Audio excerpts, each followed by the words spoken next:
वही सपना, फिर वही सपना। मेरा एनकाउंटर कर दिया गया। मुझे जेल से बाहर ले जाकर सुनसान जगह पर मुझे गोली मार दी। ऐसा कभी भी हो सकता है। ये लोग मुझे कभी भी मार सकते हैं।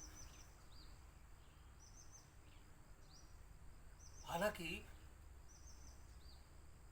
इन्हें मुझे मारना होता तो मुझे मेरे गांव में मार देते, मुझे अरेस्ट करने से पहले ही मार देते। अब मुझे मारना इनके लिए संभव नहीं है, क्योंकि मैं काल चक्र की उस क्रिया को घुमा रहा हूं जो इनके परिघ से, इनकी परिधि से बाहर है।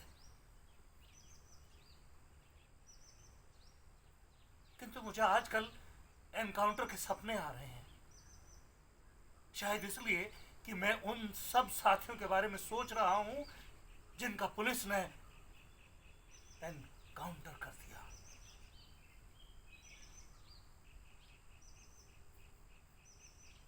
पता नहीं क्या सपना है, क्या सच। कभी कभी तो मुझे लगता है कि मेरा 32 साल का जीवन एक सपना है। माँ, बाबूजी, मेरे दोस्त, मेरा गांव, सब सब एक ख्वाब की तरह ना हो जाए और मैं इसमें काल कोठरी में अपनी आखिरी सांसें लूं।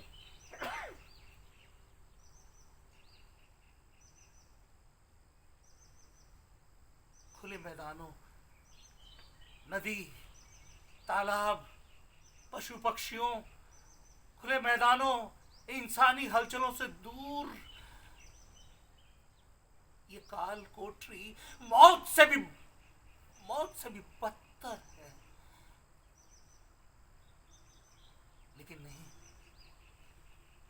सहा है, मुझसे ज्यादा सहा है लोगों ने, भगत सिंह ने, आजादी के स्वतंत्रता सेनानियों ने, और आज भी मेरे बहुत सारे दोस्त सह रहे हैं। इससे भी भयानक यातनाओं को सह रहे हैं। क्यों? उनका कसूर क्या है? उन्होंने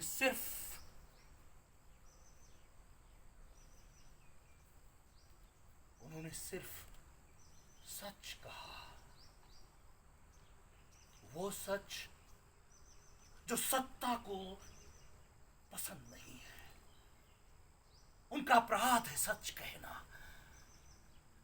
और वो सच कहने की सजा भोग रहे हैं, यातना सहन कर रहे हैं।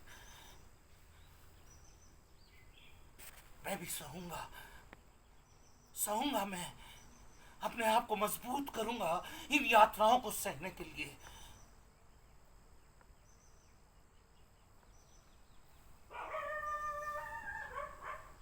अब ये मुझे मार भी देना तो भी कोई फर्क नहीं पड़ता, क्योंकि मैंने न्याय की चिंगारी सुलगा दी है। ये लोग मुझे इतना खतरनाक समझते हैं कि इन्होंने बाकी कैदियों से मुझे अलग रखा है। कहीं मैं दूसरे कैदियों को भी बिगाड़ ना दूं, इतना खतरनाक हूं मैं।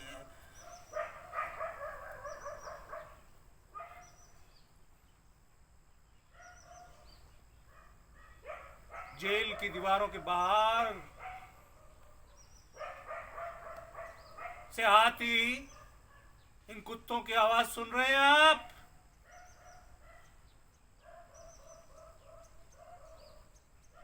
ये भी समझते हैं एकांत में तड़पते किसी सत्य की गूंज को।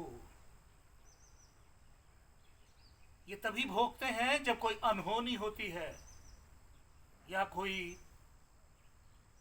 चीख इनके स्पंदन को छूती है। पता नहीं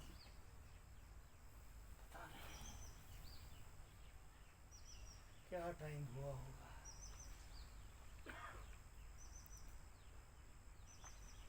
अब तो नींद भी नहीं आ रही। 6x6 की इस काल कोठरी में मैं घुट रहा हूं, लेकिन हो सकता है कोई खुले मैदानों में मुझसे ज्यादा घुट रहा हो। कोई इस बात से परेशान हो कि वो अपने परिवार का पेट कैसे भरेगा। हो सकता है कोई भेदभाव के दंश को झेल रहा हो सकता है कोई दबंगों की मार और पुलिस के घाव से सो नहीं पा रहा हो सकता है कोई औरत इज्जत और भूख के बीच झूल रही हो सकता है हमारी बिरादरी और हमारे भाई बहनों का जीवन दुश्चिंताओं और यात्राओं से भरा है। और हमारा कसूर क्या है? हम दलित हैं, यही कसूर है हमारा। हम अछूत हैं, यही कसूर है हमारा।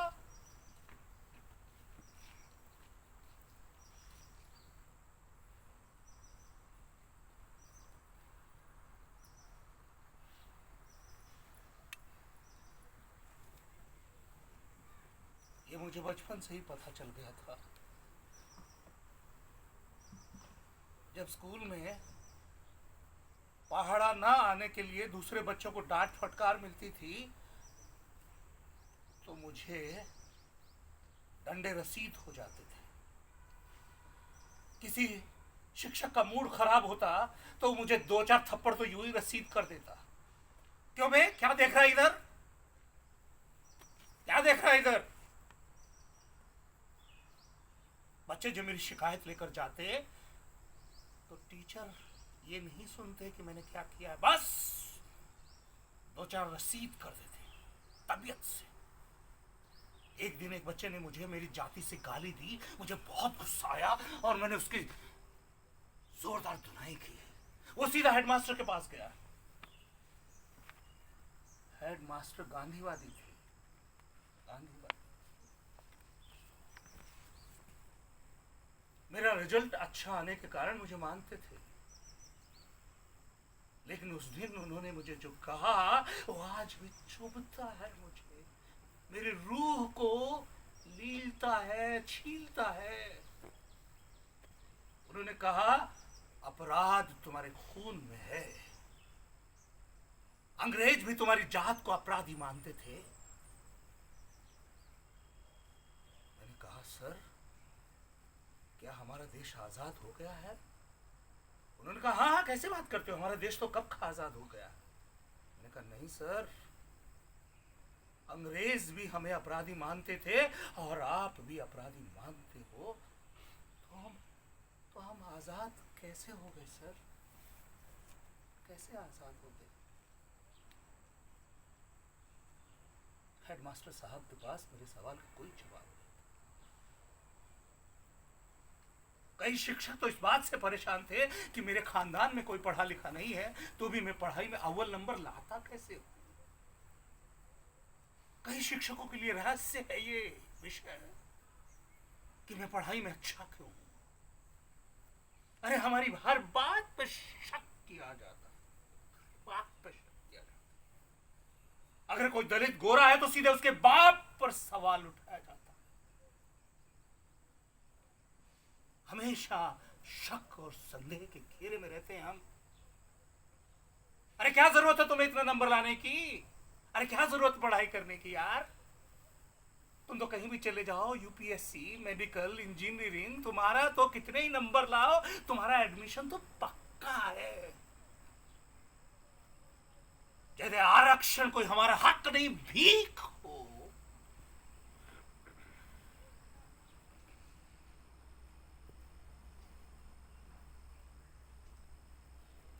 मुझे पढ़ना लिखना पसंद है, इसलिए मैं प्रोफेसर बनना चाहता था।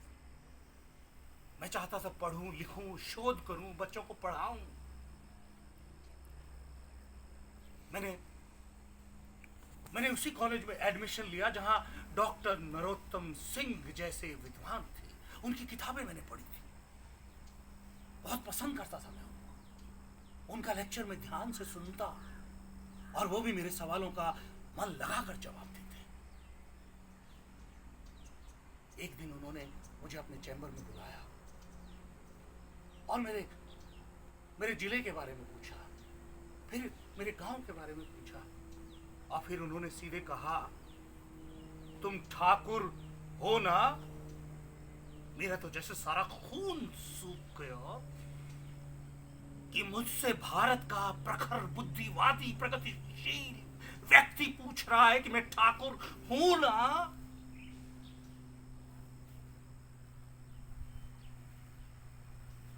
मैंने जोर से कहा, नहीं, मैं ठाकुर नहीं। और थोड़ा और जोर से कहा, मैं शेड्यूल कास्ट हूं। उनका चेहरा सूख गया और फिर वही हुआ, उसका डर था। उन्होंने मुझे चैम्बर से बाहर भेज दिया। उसके बाद लेक्चर में मेरे सवालों का वो जवाब नहीं देते थे और जब चाहे डांट के बिठा देते।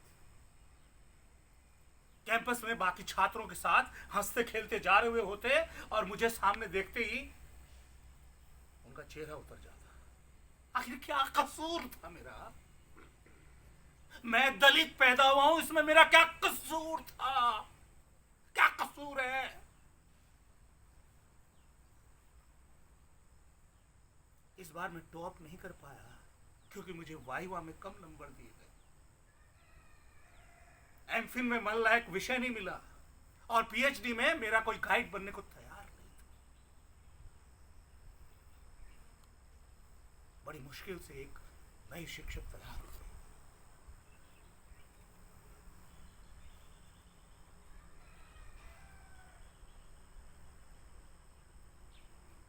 जेल की चार दीवारी से जेल की काल कोठरी में इन दरीचों से झांकती हुई ये ठंड की धूप,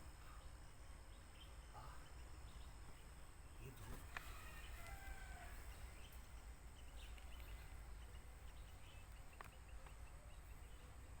ये सुहानी धूप मुझे किसी की याद दिला रही है। शिखा त्रिवेदी नाम था उसका। वैसे लड़कियों से मैं बहुत जल्दी घुलता मिलता नहीं था, लेकिन शिखा से मेरी दोस्ती हो गई और जब भी मैं उससे मिलके आता तो घंटों उसके बारे में सोचता रहता। एक दिन वो मुझे अपने घर ले गई अपने मम्मी पापा से मिलवाने के लिए। उनके पापा ने बड़े गर्मजोशी से मेरा स्वागत किया और मुझे पूछा, मेरा गांव कौन सा है? वो खुद ही बोलने लगे कि हाँ, उस एरिया में मैं इलेक्शन ड्यूटी पर था, क्योंकि उसके पापा सरकारी अधिकारी थे। उन्होंने मेरे जिले का नाम लिया, मेरे गांव का नाम लिया। मैंने कहा हाँ हाँ, मैं जंगपुरा का हूं। उन्होंने सीधे पूछा, ठाकुर टोले के हो ना? मैंने कहा नहीं, मैं रविदास टोले का हूं। मेरा जवाब सुनकर बहुत देर तक वो खाड़ते रहे। मेरा जवाब सुनकर शिखा अवाक रह गई थी। अगले दिन वो कॉलेज में आई पर कुछ बोली नहीं। एक दिन उसने पूछा, आपके माँ बाप क्या करते हैं? मैंने कहा, बाप हमारी छोटी सी जमीन पर साग सब्जी उगाते हैं, मजदूरी करते हैं, जिसे माँ पड़ोस के कस्बे में बेच आती है। उस दिन के बाद शिखा का मेरे प्रति रवैया बदल गया। वो सहानुभूति रखने लगी। हम जो कैंटीन में कुछ खाने पीने जाते हैं ना, तो मुझे पैसे नहीं देने देते। मैं समझ गया, इसका रवैया बदल गया। एक दिन शिखा ने मुझे एक पैकेट दिया। मैंने पूछा ये क्या है? बोले गिफ्ट है। मैंने कहा क्यों? उसने कहा यूं ही। मैंने भी ले लिया। उन दिनों मेरे पास एक ही जीन्स हुआ करती थी, जिसे 8-10 दिन के बाद समय मिलने पर मैं धोता था। मैंने पैकेट खोल के देखा, उसमें जीन्स थी, लेकिन उसके सारे टैग हटे हुए थे। फिर मैंने गौर से देखा कि उसमें एक दाग लगा हुआ था। मैं समझ चुका था कि पहनी जा चुकी है। मैंने शिखा से पूछा, ये पहने हुए जीन्स तुमने मुझे क्यों दी? उन्होंने मुझे गौर से देखा और कहा, ये जीन्स मेरे भाई की है और उन्होंने एक ही 2 बार पहनी है। मैंने कहा, तुमने ये पहनी हुई जीन्स मुझे क्यों दी? उसने कहा, तुम लोग तो ले लेते हो ना। तुम लोग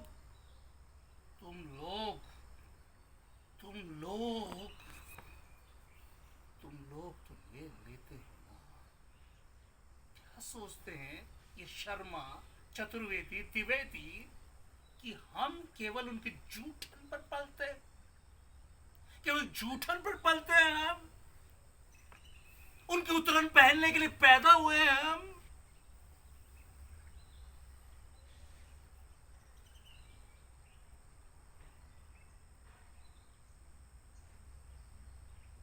हमारी प्रतिभा, हमारी योग्यता, हमारी संघर्ष शक्ति नहीं दिखती। हम जूठन खाने के लिए हैं। जूठन। तुम लोग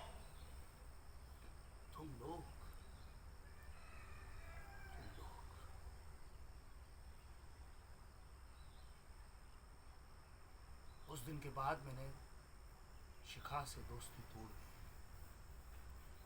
क्योंकि दोस्ती की बुनियाद होती है बराबरी और सम्मान। शिखा, मैं तुमसे नाराज नहीं हूं। कसूर तुम्हारा नहीं है, तुम्हारी परवरिश का है।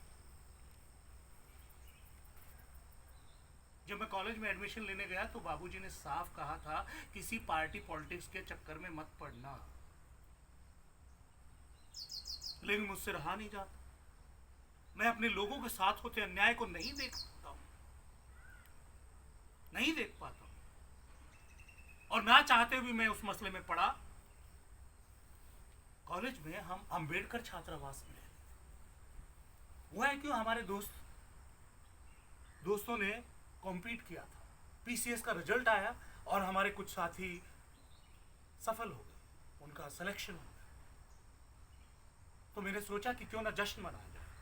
हमारे साथियों ने अपने हॉस्टल में पार्टी की, लेकिन थोड़ी ही देर बाद बगल के हॉस्टल से 20-25 लड़के आए, हाथ में हॉकी स्टिक और डंडे लेकर।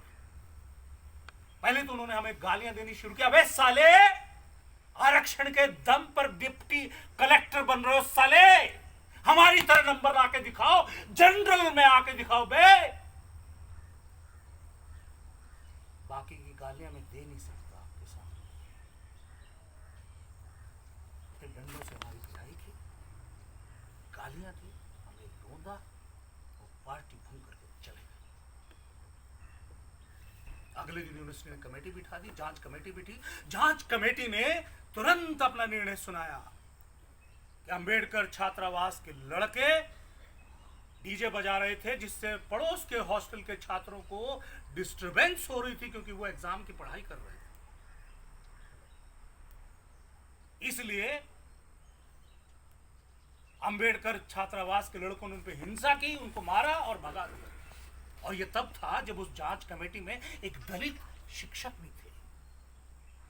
मैंने उनसे पूछा, आपके होते हुए ये रिपोर्ट? वो अपना ही रोना रोने लगे। मुझे इन्हीं के बीच काम करना है, इन्हीं के बीच नौकरी करनी है, मैं कुछ नहीं कर सकता। हम वो बहुत गुस्से में थे सब, लेकिन हमें समझ नहीं आ रहा था कि हम क्या करें। तभी हमें रोहित वेमुला की खुदकुशी की खबर मिली और हमारे अंदर जैसे बिजली कौंध गई हो। हमारे अंदर लावा सा फूट पड़ा था। हम सारे के सारे छात्र छात्रावास से निकल पड़े। जय भीम, जय भीम, जय भीम, जय भीम, जय भीम, जय भीम। रोहित वेमुला जिंदाबाद, रोहित वेमुला जिंदाबाद। जय भीम, जय भीम, रोहित वेमुला जिंदाबाद, जिंदाबाद। जय भीम, जय भीम, जय भीम। जय भीम के नारों से सारा शहर सैर उठा था। कॉलेज बंद हो गए थे और सारे के सारे दलित और गैर दलित छात्र जमा हो गए थे। सड़क पूरी तरह जाम हो गई, कॉलेज बंद हो गए। सारे छात्र मेरी तरफ देखने लगे। मुझे लगा कि अब हम पर पुलिस दमन शुरू होगा, लेकिन कुछ नहीं हुआ। हम दिन रात ऐसे ही सड़क पर बैठे रहे, भूखे प्यासे। अगले दिन हम मीडिया की सुर्खियों में थे। लोकल मीडिया हमारे चारों तरफ मंडरा रहा था। तभी सुबह अगले दिन 10 बजे वीसी के दफ्तर से उनका पीए उनका लिखा हुआ संदेश लेकर आया। उसमें लिखा था, जांच कमेटी के निर्णय पर अमल नहीं किया जाएगा। यह हमारी बहुत बड़ी जीत थी। जब से विश्वविद्यालय बना है तब से यहां दलित छात्र एक हाशिए पर थे, लेकिन आज उनकी एक ताकत थी। हमें लग रहा था कि कुछ बड़ा किया जाए, बहुत बड़ा। हमने रोहित वेमुला की स्मृति में सभा रखी और यह सभा अब तक की विश्वविद्यालय और शहर की सबसे बड़ी सभा थी। वो भी बिना किसी राजनीतिक नेता के, बिना किसी तैयारी के।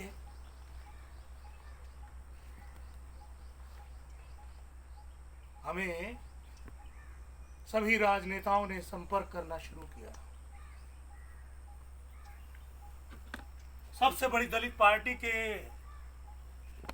यहां से तो संदेश आया कि अब इस कॉलेज में उनकी पार्टी का छात्र संगठन की नींव रखें। मैं बहुत असमंजस में था। माँ बाप ने मुझे बड़े अरमान से बड़ा आदमी बनने के लिए कॉलेज में पढ़ाई करने के लिए भेजा था, लेकिन मुझसे अन्याय नहीं देखा जाता। अन्याय मेरे चैन को जलाता है, जलाता है मेरे चैन को। मेरे पास एक रास्ता था कि मैं सबसे बड़ी दलित पार्टी के यहाँ जाऊं, उनके सबसे बड़े नेता सेवाराम जी के साथ मिलकर उनकी पार्टी को ज्वाइन करूं। भारत की सबसे बड़ी दलित पार्टी। लेकिन सेवाराम जी और उनकी दलित पार्टी से मेरे कई सवाल हैं कि उनके इतने साल सत्ता में गठबंधन करने के बावजूद हमारे भाई बहनों में वो आत्मविश्वास क्यों नहीं पैदा हुआ? क्यों आज भी दलितों पर अत्याचार, बहुजनों पर अत्याचार, महिलाओं पर अत्याचार, वंचितों पर अत्याचार जारी है? क्यों उनके गठबंधन में रहते हुए दलित आदिवासी बहनों पर बलात्कार होता है और बलात्कारी सरेआम उनके लिए जुलूस निकालते हैं और हमारा ये दलित नेतृत्व खामोश बैठा रहता है? क्यों सारी की सारी पॉलिटिकल पार्टियां हमें ठगती है? इसलिए ना कि वो हमें कमजोर समझते हैं, वो हमें बेवकूफ बना सकते हैं। मुझे लगा हमारे साथियों की हीन भावना को दूर करने की जरूरत है। मुझे लगा उनके अंदर आत्मरक्षा का भाव जगाने की जरूरत है। हम उसको संविधान का ऐसा प्रशिक्षण दें, ऐसा शिक्षण दें, ऐसी शिक्षा दें जिससे कोई उनको बेवकूफ न बना पाए। मुझे लगा मुझे जड़ों की ओर जाना है, गांव में अपने बिरादरी को, अपने लोगों को मजबूत करना है। इसलिए मैंने खुद से शपथ ली। मैं रोहित सिंह ये शपथ लेता हूं कि मैं अपना जीवन एक ऐसी व्यवस्था के निर्माण में समर्पित कर दूंगा जिसमें किसी रोहित वेमुला के सपने चकनाचूर ना हो, उसे आत्महत्या के लिए विवश ना होना पड़े।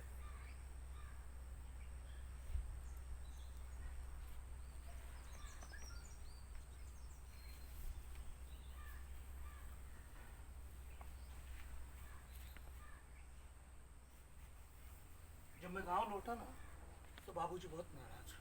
कई दिनों तक उन्होंने मुझसे बात। माँ को लगा मैं फेल हो गया। गांव जाने के बाद मुझे लगा कि मैं क्या करूं। स्कूल शुरू करूं, उसमें बहुत वक्त लगेगा। फिर मैंने न्यू इंडिया क्लब की स्थापना की। न्यू इंडिया क्लब यानी कि बच्चों को मार्शल आर्ट, ताइक्वांडो, अंग्रेजी भाषा और संविधान का प्रशिक्षण दिया जाए। उन्हें अपने हकों के बारे में जागरूक किया जाए। मुझे लगा बड़ी मुश्किल होगी, लेकिन मैंने जितना सोचा था उतनी मुश्किलें नहीं आई। गांव में मेरे दोस्त तैयार थे और हमने उस क्लब की स्थापना की। और हमारे क्लब में बाकी सामाजिक कार्यकर्ता भी जुड़ गए और मेरे गांव के साथ आसपास के गांव में भी हमने वो न्यू इंडिया क्लब शुरू किया। शुरू में तो दबंगों ने हम पर ध्यान नहीं दिया, लेकिन मुझे पता था कि इसकी कीमत चुकानी पड़ेगी। और मैं आज इस काल कोठरी में जो बंद हूं, मैं उसी की कीमत चुका रहा हूं। गरीब, शोषित, वंचित, आदिवासी, दलित की आवाज उठाने की कीमत चुका रहा हूं। कीमत इस देश में यही होता है। जो शोषित, गरीब, पीड़ित की आवाज उठाए, उसे सलाखों के पीछे ठूस दिया जाता है। और जो सत्यों का गुणगान करे, स्तुति करे, महिमा मंडन करे, उसे पद्म विभूषणों से नवाजा जाता है। नवाजा जाता है। लेकिन कोई बात नहीं, कोई बात नहीं। मेरा काम ढंग से अभी शुरू भी नहीं हुआ था कि मुझे जेल में ठूस दिया है। अब मैं मर भी जाऊं ना तो कोई फिक्र नहीं, क्योंकि मैंने अपनी बात युवाओं के मन में बैठा दी है कि हमारा मकसद क्या है। संविधान सम्मत भारत का निर्माण हमारा मकसद है, जिसकी आग मैंने अनगिनत युवाओं में सुलगा दी है और वो आग भड़केगी। हाँ, वो आग भड़केगी। कोई और लड़ेगा, ये लंबी लड़ाई लड़ेगा।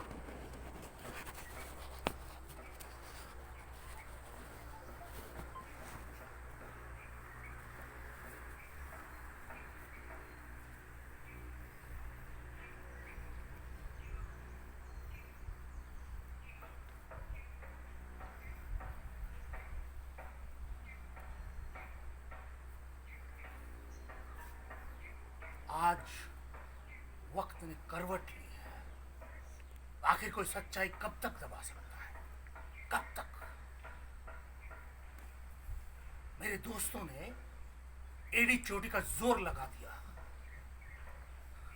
मुझ पर लगाई गई संज्ञेय धाराओं को उन्होंने चुनौती दी और आज कोर्ट ने मेरा ट्रायल शुरू करने की बात कही। आईपीसी की धारा 313 के तहत मुझे अपनी बात रखने का मौका मिलेगा। मैं अदालत में सबको सच सच बताऊंगा। जंगपुरा के दबंगों, मैं तुम्हारी पोल पट्टी खोल के रख दूंगा। मैं एक एक बात बताऊंगा कि कैसे तुम लोग कूड़ मगज हो, कैसे तुम अपने बच्चों को जानवर बनाते हो, कैसे सामंतवाद को बनाए रखना चाहते हो, कैसे अपनी पीढ़ी को बर्बाद करते हो, कैसे संविधान की जड़ें उखाड़ते हो तुम। एक एक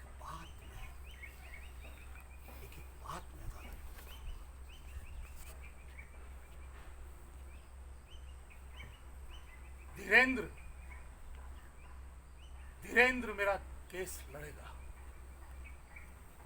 मेरे गांव का, पड़ोस का मेरा दोस्त, नामी ग्रामी कानून विद्यालय से पढ़ाई की है उसने। वो बता रहा था कि मुझ पर लेख लिखे जा रहे हैं, मेरे संघर्ष को अलग अलग तरीके से विश्लेषित किया जा रहा है। मुझे दलित संभावनाओं का एक बड़ा होनहार राजनीतिक कार्यकर्ता बताया जा रहा है। मुझे अच्छा लग रहा है, लेकिन नहीं नहीं नहीं यार, मुझे हीरो मत बनाओ। हम जरा सा संघर्ष करते हैं और हीरो बन जाते हैं। फिर हम संघर्ष के बजाय नायकत्व को पूजने लगते हैं। वी वर्शिप आवर हीरोइज्म और संघर्ष भूल जाते हैं। अब पूरी दुनिया में साम्यवादी वामपंथी आंदोलन के बिखरने का यही कारण है कि वहां क्रांतिकारी केवल केवल टी शर्ट पर छाप कर उलाद दिए जाते हैं। उलाद दिए जाते हैं।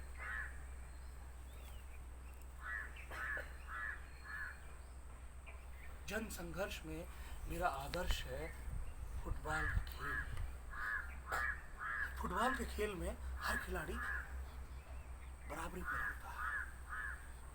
हर खिलाड़ी को बॉल दूसरे खिलाड़ी को पास करनी होती है और फिर गोल होता है। लेकिन आम जीवन में हम बॉल पास नहीं करते, उसे अपने पास रखकर बैठ जाते, कुंडली मार कर गोल नहीं होता। मैं यहां से छूटा ना तो अपने गांव के सभी बच्चों में, सभी युवाओं में सबको मैं बताऊंगा कि जन संघर्ष में फुटबॉल के खेल की रणनीति को अपनाओ। लेकिन पीछे खड़े होने के लिए भी आत्मबल लगता है। जब से ये ट्रायल की बात चली है ना, बहुत अच्छी नींद आती, बहुत अच्छे सपने। कल सपने में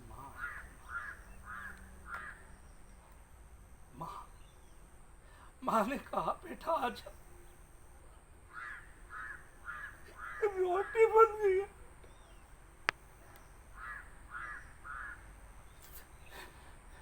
रोटी बन गई थी, माँ को नहीं।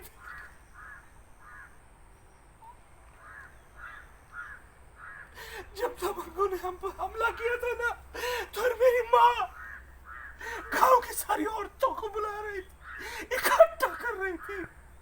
जय भीम, जय भीम, जय भीम, जय भीम।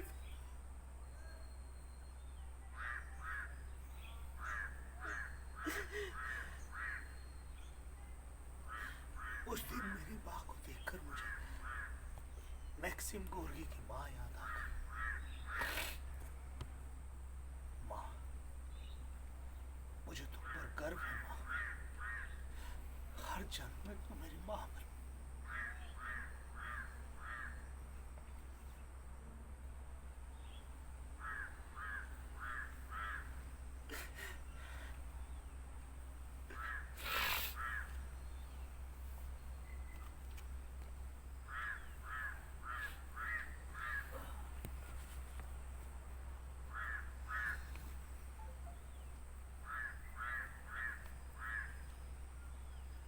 नमस्कार सर। जी जी, मेरा नाम रोहित सिंह है। रोहित वेमुला भी हो सकता है। जी, रोहित वेमुला ने अपनी जान दे दी, लेकिन मैं जिंदा आपके सामने खड़ा हूं। पता नहीं कब तक जिंदा रह पाऊंगा। जज साहब, मैंने आपके बारे में बहुत सुना है। आपके पिताजी भी जज थे ना? इन सब के बावजूद भी मुझे न्याय व्यवस्था पर पूरा भरोसा है, जुडिशियरी पर पूरा भरोसा है, जैसे मुझे संविधान पर भरोसा है, क्योंकि संविधान में बाबा साहब की आत्मा बसती है। क्या कहा? मैंने संवैधानिक काम किया है। वो कत्ल भी करें तो उफ नहीं होता, और हम आह भी भरे तो बाकी हो जाते। जज साहब, कोई भी दबंग या स्वर्ण जाति का व्यक्ति किसी दलित को मारकर, उसकी खाल उधेड़कर, उसकी जूती बनाकर पहन लेना, तो भी संवैधानिकता को आंच नहीं आती है। किंतु एक दलित, शोषित, आदिवासी, वंचित या एक पीड़ित महिला किसी शोषक या दबंग जाति को एक पत्थर भी मार देना, तो भी संवैधानिकता चूर चूर होकर भरभरा कर गिर पड़ती है।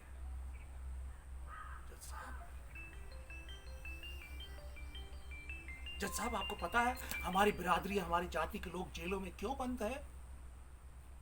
क्योंकि पुलिस कभी भी उनको उठाकर ले जाती है। उनके पास जमानत या अच्छे वकील करने के पैसे नहीं होते। लेकिन दबंग जाति के लोग अपराध करके साफ बच निकलते हैं, पुलिस को रिश्वत देते हैं, जमानत लेते हैं और माफ कीजिएगा, अपना रसूख का उपयोग कर न्याय का पलड़ा भी अपने बाजू में झुका लेते हैं। जज साहब, क्या आप जानते हैं कि आज भी भारत की जेलों में 31% अनुसूचित जाति के कैदी हैं। कुछ कैदी 2-4 साल जेल में गुजारने के बाद अदालत द्वारा बाइज्जत निर्दोष करार दिए जाते हैं। जज साहब, क्या आपको पता है कि इन 2-4 सालों में वक्त उनको अंदर ही अंदर चूहे की तरह कुतर कर खोखला बना देता है, और जेल से बाहर आकर ना वो जिंदा रहते हैं ना मरे हुए, जिंदा लाश हो जाते हैं। जज साहब, हाँ, पता है जज साहब, मैं मुद्दे पर नहीं बोल रहा हूं। आखिर वर्षों से मुझे इंसान से बात करने का मौका नहीं मिला है जज साहब। जेल की 4 दीवारी में दीवारों से बात करता रहा हूं मैं। जी सर, जी, मैं मुद्दे की बात करता हूं सर, पर उसके लिए आपको थोड़ा समय देना पड़ेगा सर। समय इसलिए क्योंकि आपको बैकग्राउंड पता चले और आप सच्चाई जान पाए, अगर आप सच्चाई जानना चाहते हैं तो। जी सर, थैंक यू। मैं अपनी पीएचडी की पढ़ाई छोड़कर गांव गया। मैंने न्यू इंडिया क्लब की स्थापना की। न्यू इंडिया क्लब का मकसद था संविधान सम्मत शिक्षण, जिसमें गरीब तबके, शोषितों, दलितों, वंचितों को आत्मरक्षा के लिए तैयार किया जाए, उनकी हीन भावना को दूर किया जाए, उन्हें न्याय, हक की जानकारी हो। इसके लिए सर हमने सभी जातियों के, गांव के सभी लोगों के लिए न्यू इंडिया क्लब की स्थापना की। शुरू में थोड़े बच्चे आए, लेकिन धीरे धीरे हमारे क्लब में बच्चों की संख्या बढ़ती गई, और जैसे ही बच्चों की संख्या बढ़ी तो सर स्वर्ण जाति के लोगों के दिलों पर सांप लौटने लगे सर। एक दिन कुछ लोग आए, उन्होंने कहा ये क्लब यहां से उठाकर दूसरे गांव में ले जाएंगे। मैंने कहा क्यों? उन्होंने कहा कि आपके बच्चे जोर जोर से ड्रम बजाकर शोर करते हैं दिन भर। मैंने कहा ये सामने मंदिर है ना, यहाँ 2400 घंटे आरती, भजन और कीर्तन चलता रहता है, वो भी जोर जोर से लाउड स्पीकर पर। इससे हमारे बच्चों की अंग्रेजी बोलने की क्लास डिस्टर्ब होती है। हम तो कभी भी आपके पास शिकायत लेकर नहीं आए। सर उस दिन तो वो जल भून कर चले गए, लेकिन कुछ दिन बाद फिर आए। उन्होंने कहा ये क्लब बंद कीजिए, नहीं तो हम पुलिस में रिपोर्ट करवा देंगे। मैंने कहा अब क्या हुआ? उन्होंने कहा आपके लड़कों ने हमारी लड़कियों पर कमेंट किया है। मैं स्तब्ध रह गया सर। मुझे पता था हमारे लड़के ऐसा नहीं कर सकते, फिर भी मैंने उनसे हाथ जोड़कर माफ़ी मांगी और उन्हें कहा कि अपनी लड़कियों को कहिए कि वो उन लड़कों की पहचान करें जिन्होंने उन पर कमेंट किया है। वो नहीं माने सर। मैंने अपने सारे बच्चों को लाइन में खड़ा किया सर और उनसे कहा बताइए, मुझे सच बताइए कि किसने कमेंट किया था, नहीं तो ये मैं क्लब हमेशा के लिए बंद कर दूंगा। एक लड़का आगे आया सर, उसने कहा सर ठाकुर टोले की 2 लड़कियां आई थी, उन्होंने हमसे कहा कि हमें फुटबॉल दे दो, हमारा फुटबॉल फट गया है, हम आपकी फुटबॉल 1-2 दिन में लौटा देंगे। सर हमने मना कर दिया, हमने फुटबॉल नहीं दिया। जज साहब इस बात को समझिए, ठाकुर टोले को ये बर्दाश्त नहीं हुआ कि उनकी लड़कियां हमारे लड़कों से बात करें सर। और दबंगों को इसलिए भी बर्दाश्त नहीं हुआ सर कि उनके बच्चे भी हमारे क्लब में आने लगे थे सर। कई दबंगों ने अपने बच्चों की खूब पिटाई की, फिर भी चोरी छुपे वो हमारे क्लब में आते रहे सर। कुछ दिन बाद सर शिवरात्रि की झांकी निकली, हमेशा निकलती सर, लेकिन अब की बार दबंगों ने ये निर्णय लिया कि ये शिवरात्रि की झांकी हमारी बस्ती के बीचों बीच से जाएगी। सर हम उस रास्ते पर परेड कर रहे थे, ये झांकी लेकर आए, मैंने कहा कि आप दूसरे रोड से ले जाइए, दूसरे रास्ते से ले जाइए। वो नहीं माने सर, हमने भी बहस की सर और आखिरकार उन्हें रास्ता बदलना पड़ा। लेकिन मुझे कुछ आशंका हो गई थी, अनिष्ट होने की आशंका। मैं जान गया था कि चुपचाप नहीं बैठेंगे, इनकी खुराफात जरूर सामने आए। सर रविदास जयंती मना रहे थे हम, हमारे समुदाय हमारी बिरादरी के सारे लोग थे सर, खचाखच जगह भरी हुई थी। तभी दबंगों ने पत्थरबाजी शुरू की सर। जवाब में हमारे लोगों ने भी पत्थरबाजी की और उस पत्थरबाजी में किसके पत्थर से पता नहीं, लेकिन स्वर्ण जाति के युवक को सर में लगा और थोड़ी देर में उसकी मौत हो गई सर। उसका बदला लेने के लिए दबंगों ने रातों रात हमारे घरों में आग लगा दी, हमारे घर जलकर राख हो गए सर। हाँ सर हाँ, उनके घर भी जले सर, लेकिन हमने नहीं जलाए सर। आप जाकर देख आइए, हमारे टोले से सटे हुए जो उनके घर थे ना सर, उनमें आग लगी सर। यानी कि हमारे घर की चिंगारियां उनके घर तक पहुंच गई सर। क्या कहा सर? हमने क्लब में हथियार जमा करके रखे थे सर। अगर हमने क्लब में हथियार जमा करके रखे तो किस काम आते सर? जब दूसरे दिन दबंगों ने हम पर लाठी बरसाई सर, तो सर हम हथियार होती तो गोली नहीं मार देते सर। पुलिस ने षड्यंत्र रचा सर हमारे खिलाफ, 1-2 कट्टा दिखाकर उन्होंने ये बदनाम करने की कोशिश की। लेकिन सर हथियार होते तो किस लिए रखे जाते सर?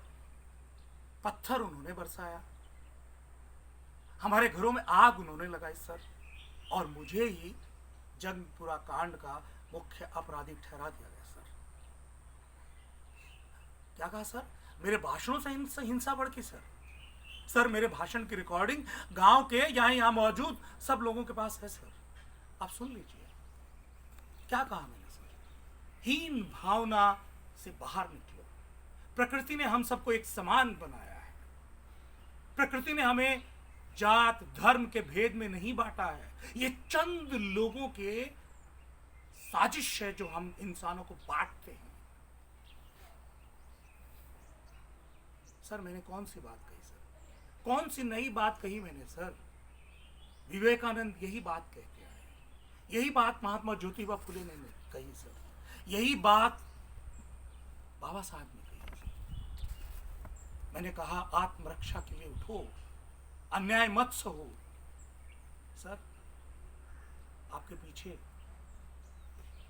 पीछे गांधी जी हैं सर, बगल में भगत सिंह भी हैं। उन्होंने यही कहा था सर। और अन्याय का प्रतिरोध करना हिंसा नहीं है सर। हिंसा भड़काने वाले भाषण आपको सुनने हैं ना सर, तो महाराणा प्रताप जयंती के दिन गांव में दिए गए दबंगों द्वारा भाषण सुनिए सर। उन्होंने साफ कहा, कोई भी आवाज उठाए उसकी जबान खींच लो, नहीं माने तो सर काट दो। स्वर्ण जातियों का धर्म है नीची जातियों को दबाकर रखना, उनको कुचलना, उन पर राज करना। सर, ये भाषण की रिकॉर्डिंग पुलिस के पास नहीं है, लेकिन उनको अरेस्ट किया सर किसी ने? नहीं सर। जज साहब, ऐसा क्यों होता है कि जो भी दलित, शोषित, पीड़ित, बहुजन की आवाज उठाता है वो देशद्रोही हो जाता है सर? कैसे कैसे अपने हक के लिए, शोषण के खिलाफ आवाज उठाने वाले देश की अखंडता के लिए खतरा कैसे बन जाते हैं? जज साहब, हम तो संविधान के लिए लड़ रहे हैं।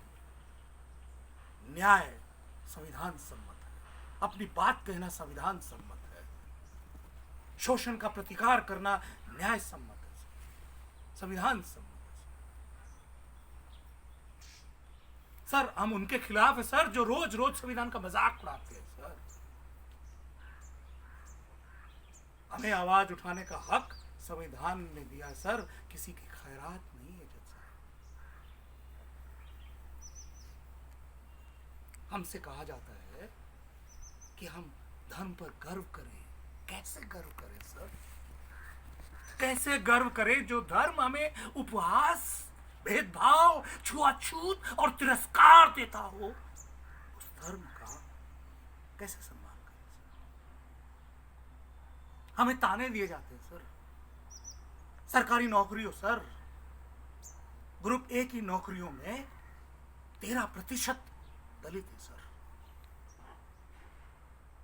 जबकि 43% सफाई कर्मचारी हैं सर।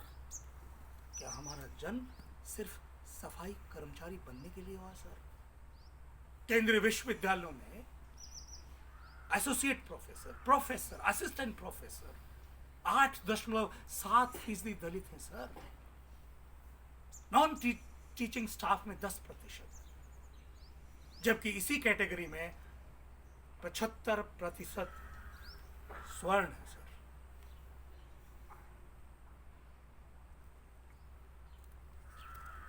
आप ये मत कहिएगा सर कि हम पढ़े लिखे नहीं हैं। 2011 की जनगणना के अनुसार जब देश में 66% साक्षरता थी, तब दलितों में 74% के बनिस्बत हम 66% थे सर। यह तब जबकि 40% हमारी आबादी कभी स्कूल नहीं गई। सर, मैं हमेशा कहता हूं कि आधुनिक भारत के लिए इंडस्ट्री हो, न्यायपालिका हो, सरकारी विभाग हो, विश्वविद्यालय हो, सिविल सोसाइटी हो, सब जगह हर एक को उनकी आबादी के हिसाब से हिस्सेदारी मिले सर, प्रतिनिधित्व मिले। बिना बहुजनों, दलितों, महिलाओं, वंचितों को सहभागिता दिए देश का निर्माण नहीं हो सकता सर। नहीं सर, अब ये देश किसी के रहमो करम पे जिंदा नहीं रहेगा सर। अपनी मेहनत, योग्यता और संविधान द्वारा दिए गए हक से जिंदा रहेगा सर। हाँ सर, हमने हिंसा नहीं की सर। मैं मानता हूं कि अगले दिन जब मैंने शांतिपूर्ण आह्वान किया तो हमारे लोगों ने कुछ दबंगों की पिटाई की, गलत है सर। लेकिन वो क्या करे सर? ये 1-2 दिन का गुस्सा नहीं है सर, ये पीढ़ी दर पीढ़ी उनके खून में उतरा हुआ गुस्सा है सर। सबको उनकी हिंसा दिखाई देती है सर, लेकिन उनके अंदर का हाहाकार नहीं दिखता। जो रोज भेदभाव, जातिवाद, नीच जात, अछूत, छुआछूत के भेद के डंक से उनकी आत्मा को लहूलुहान करता है सर।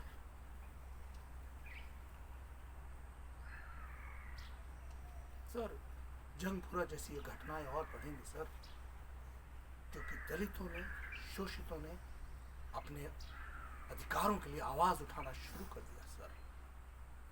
सर झुकाकर किसी की सामंतवाद को उन्होंने ललकारा है सर, और ये हमले और बढ़ेंगे सर, क्योंकि उनकी कुर्सियां हिल रही है सर, उनकी, जो ये मान बैठे थे कि जन्म जन्मांतर तक, अनंत काल तक हम उनकी छूटन पर पलते रहेंगे सर, उनकी कुर्सियां हिल रही है। उनको आग लगी हुई है, बर्दाश्त नहीं होता सर, मिर्ची लगी हुई है कि कैसे हमारे बच्चे पढ़ लिख रहे हैं, कैसे वो खेलों में आगे आ रहे हैं, कैसे वो इंडस्ट्री में आगे आ रहे हैं। इससे तिल मिलाए हुए हैं चंद लोग सर, जो संविधान की जड़ें खोदना चाहते हैं, संविधान को उखाड़ फेंक मनुस्मृति लाना चाहते हैं सर। सर ये नहीं होगा, नहीं होगा सर। हमें जितना दबाया जाएगा सर, हम उतने ही जोर से उठेंगे सर, लड़ेंगे सर। संविधान सम्मत लड़ाई है सर हमारी, और संविधान ने हमको इस देश का मालिक बनाया जज साहब। हम भारत के लोग। जी सर, जी जज साहब, मुझे इतना ही कहना था। आपका बहुत बहुत धन्यवाद।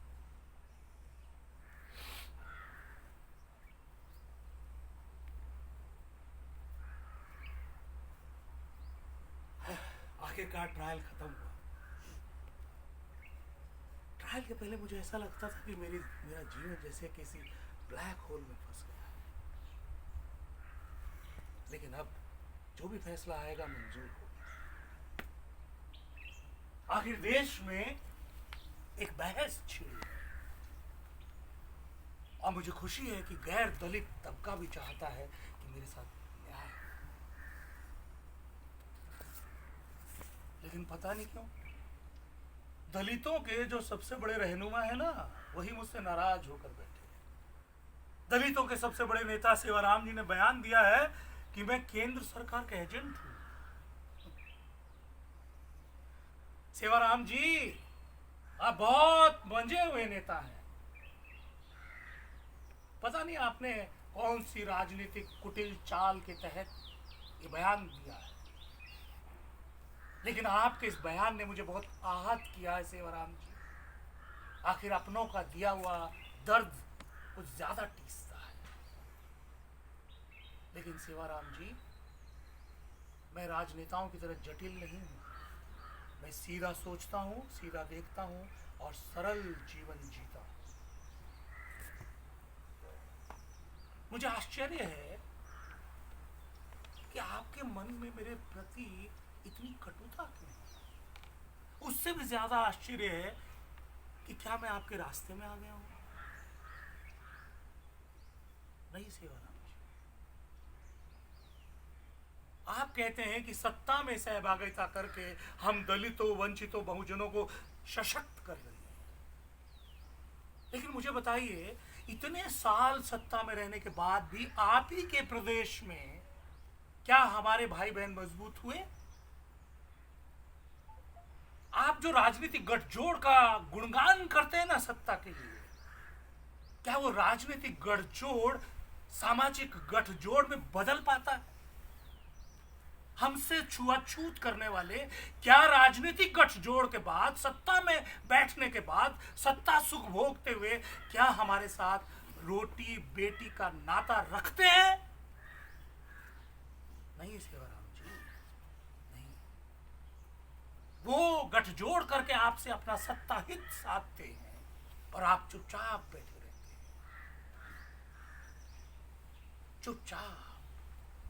और सेवाराम जी, जब से आप सत्ता में आए ना, आप राजनीतिक रूप से मजबूत भले हो गए हो, सत्ता में मजबूत हो गए हो, लेकिन आपकी कमजोर आवाज हो गई है जो न्याय के लिए उठती थी। वो न्याय सम्मत आवाज आपकी अब सत्ता की आवाज हो। सेवाराम जी, सत्ता चंद लोगों का फायदा कर सकती है। मैं जानता हूं कि कुछ दलित भी सक्षम हो गए, और इतने सक्षम हो गए कि अपने ही दलित भाइयों वंचितों को अभी तुच्छ समझते हैं, क्योंकि स्वर्ण जाति में वो एडजस्ट हो गए हैं अभी, और इतना एडजस्ट हो गए कि वो मुसलमानों को, ईसाइयों को गाली देने लगते हैं, आरक्षण का विरोध करने लगते हैं। आपको सत्ता समीकरण रखना है, आप करिए, लेकिन हमें मत दोषी ठहराइए सेवाराम जी। हम जाग गए हैं, और चेतना केवल सत्ता में रहकर नहीं काम करती है। इसका उदाहरण गांधी जी हैं। उन्होंने हमेशा चेतना जगाने का काम किया। सत्ता को हमेशा वो शोषित दिखाया और कहा, उस अंतिम व्यक्ति को देखो कि आपकी नीतियों का क्या परिणाम होगा। हम जाग गए हैं सेवाराम जी, उठ खड़े हुए, और इस कार्य में हजारों दलित, शोषित, वंचित, बहुजन, महिलाएं और युवा लगे हुए। आप अपना सिर्फ सत्ता की राजनीति करिए, हम संविधान सम्मत देश का निर्माण करेंगे, हमें कोई नहीं रोक सकता।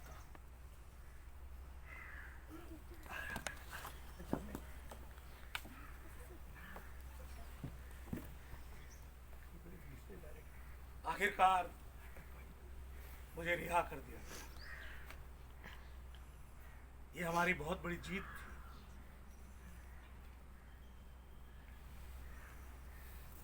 लेकिन मेरी चुनौतियां बढ़ गई। रंग बिरंगे डोरे डाले जाएंगे, मुझे लालच दिए जाएंगे, पद दिए जाएंगे, सत्ता दी जाएगी, लेकिन मैं अपने सबक भूला नहीं। हमारी जिम्मेदारी बढ़ गई। हमने जहां क्लब से शुरुआत की थी ना, सबसे पहले उसी में आग लगाई। लेकिन मेरे दोस्तों ने बताया कि हमने उसे फिर से शुरू कर दिया है। अब हम स्कूल शुरू करेंगे, क्योंकि शुरू से बच्चों में जातिवाद के खिलाफ चेतना जगाई जाए, क्योंकि ये वो दीमक है जो आप में मनुष्यता को खा डालता है। आपको मनुष्य का शरीर होते हुए भी आत्महीनता से भर देता है। संविधान सम्मत स्कूल। बच्चों, आप ही भारत का भविष्य है। मैं आ रहा हूँ, आप ही मेरा विश्वास है। मैं आ रहा हूँ मेरे बच्चों।